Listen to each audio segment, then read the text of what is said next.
kaumaso,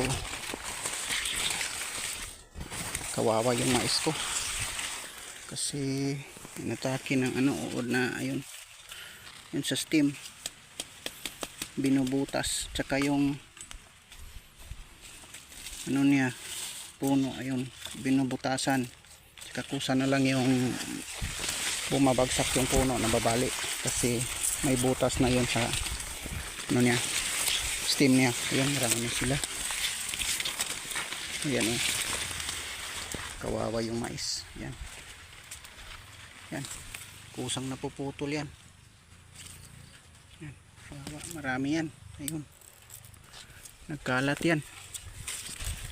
Hindi ko naagapan kasi kala ko maliliit lang sila, kaso marami pala. Ito, yan, nababali kasi may butas na yan.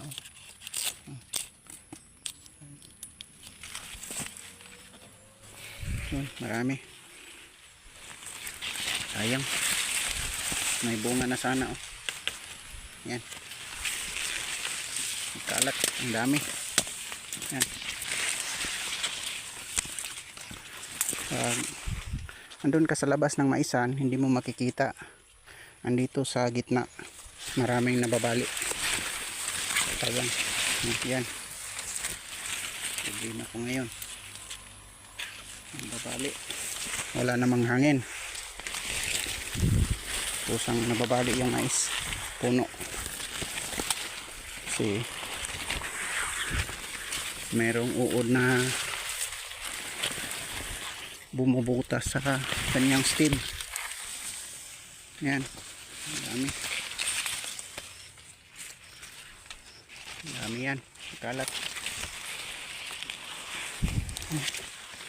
Kawawa yung mais ko, tinamaan ng insektong nagbubutas ng stem. So, yan,